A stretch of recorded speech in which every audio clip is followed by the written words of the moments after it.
دا آیات فاستقم پس تو مستقیم شا استقامت اختیار کا. استقامت ډیر ګران چیز دی. نبی علیہ السلام نه صحابو کې چاته پوسو کو د الله پیغمبر ته بوډا شو ګیره دې سپینه شو. رسول الله صلی الله علیه وسلم ته فرمایل ویزه د سوره هود او د سوره هود په شان د نور آیاتونو بوډا کړم. عبد الله ابن عباس رضی الله عنه فرمایي چې هغه دا آیات چې نبی علیہ السلام بغیره کې داغه د ير سپینواله راغلی چې الله تعالی ورته حکم کړ چې فاستقم پس ته قایم شه مستقیم شه استقامت اختیار کا کما امرت لك څنګه چې تاسو حکم کړی شوی. نو مستقیم او استقامت نیغ ادریدلو ته یو سیز نیغ ادرول نو په کوم سیز کې چې سا نشته دی نه خو نیغ ادریدي شي لکه دا پیلر نیغ ادریدي شي. نو ماهرین حضرات داسې وکړي چې په هر طرف باندې په 90 زاویه باندې دی ادري نو دی بالکل نیغ ادریږي. او کوم سیز چې نیغ ولاړ دی مضبوط وي او کوم سیز کې چې کوګوالي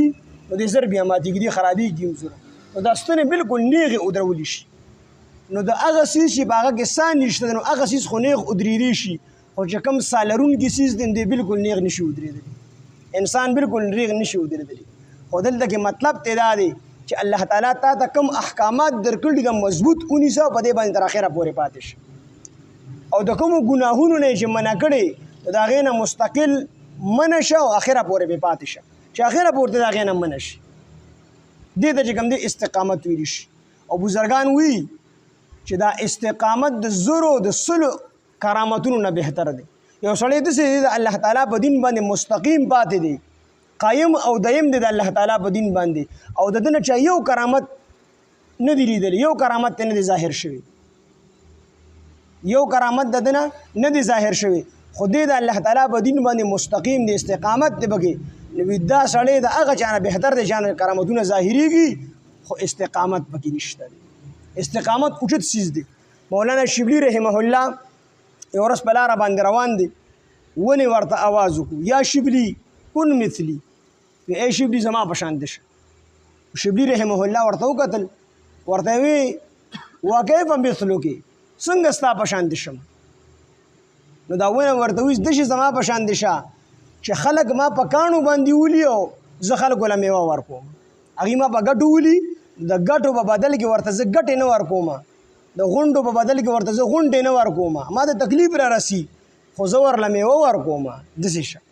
د مولانا شبلی رحمه الله ورته وی ته خو ډېره بهترینه ونه یې نو ته دا بیا کټ کېږې ولې پکار دی چې ته نه کټ کېدې نو دا ونه ورته داسې ځکه کټ کېږم چې په ما کې استقامت نشته دی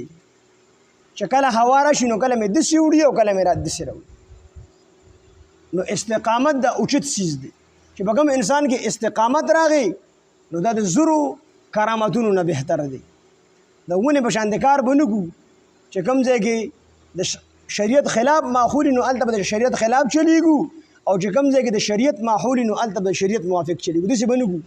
هر ځای کې به د شریعت خیال ساتو او دا څومره ګناهونه او څومره فسادات چې راځي نو دا په دې ټکي باندې د عمل نه کولو د وجې نه راځي. سفیان بن عبدالله ثقفي رحمه الله فرمایي چې ما ته په اسلام کې یو داسې چیز وښایه داسې یو خبر راته وښایه داسې یو چیز راته وښایه داسې یو جامع لفظ چې ما ته په اسلام کې بیا د نورو خبرو تپوسونو ضرورت نه ورته وفرمایل چې دا آیات ورته وفرمایو چې فاستقم کما امرت بس استقامت اختیار کا. دا آیات ورته خو په دې کې بستانه وروستو د نورو خبرو تپوسونو ضرورت نه راځي. نو استقامت دا اوچت چیز دی چې په هر ځای کې انسان یې خو دې په خپل دین باندې قیم او دیم دا چې د ماحول نه چې کوم دی نه متاثره کېږي د ونې په شان د کار نه کېږي د هوا د ماحول سره چورلی را چورلی او چې کله هوا نه نو بیا به ځای باندې ولاړي. نو موږ هم داسې نه کوو چې د دین ماحول نو هلته کې به دیندار یو او چې د بېدینۍ ماحول نو هلته کې بیا بېدیني به نه کوو بلکې هر ځای کې به خپله دینداري او د الله تعالی د شریعت د حدود د هغې به حفاظت ولا تطغوا نو دا ضد دی دا متضاد دی د فاستقم دې متضاد دی چې کوم انسان دی به خپل دین مستقیم وي نو دی به د حد نه تجاوز نه کوي او چې کله یو طرف ته ټیټ شي نو د خپل حد نه تجاوز وکړي نو د دیندارۍ نه کفر طرف ته شرک طرف ته بدعت طرف ته مایل شو نو بس دې د استقامت نه ووتو. د مستقیموالي نه اوت بس دی راکوک شو مایله شو خو تاسو چې کوم دی ظالمانو طرف ته مایله شوئ نو بیا به مې اور مسه کړي دلته کې عبدالله ابن عباس رضی الله عنه فرمایي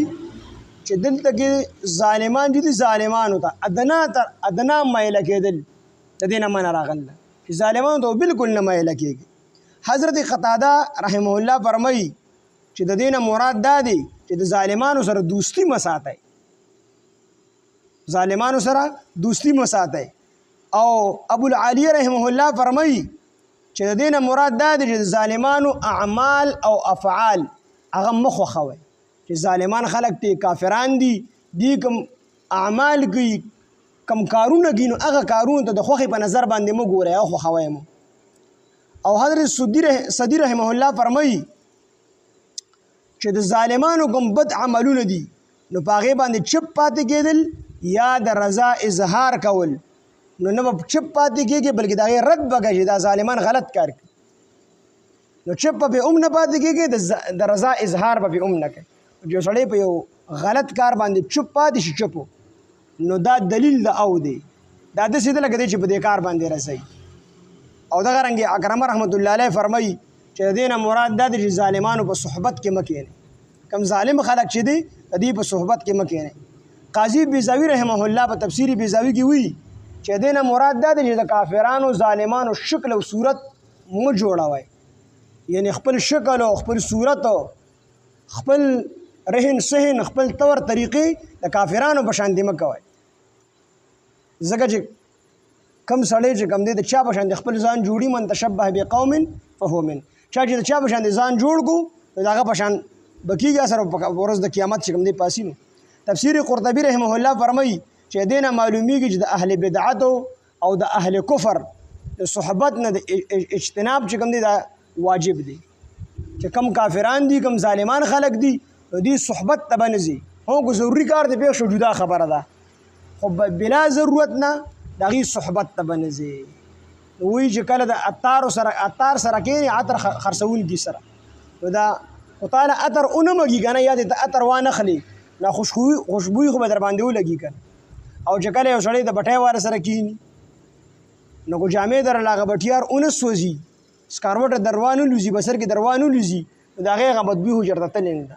له ښو ماحولونو کې کېناستل پکار دي او د بدو ماحولونو خپل ځان ساتل پکار دي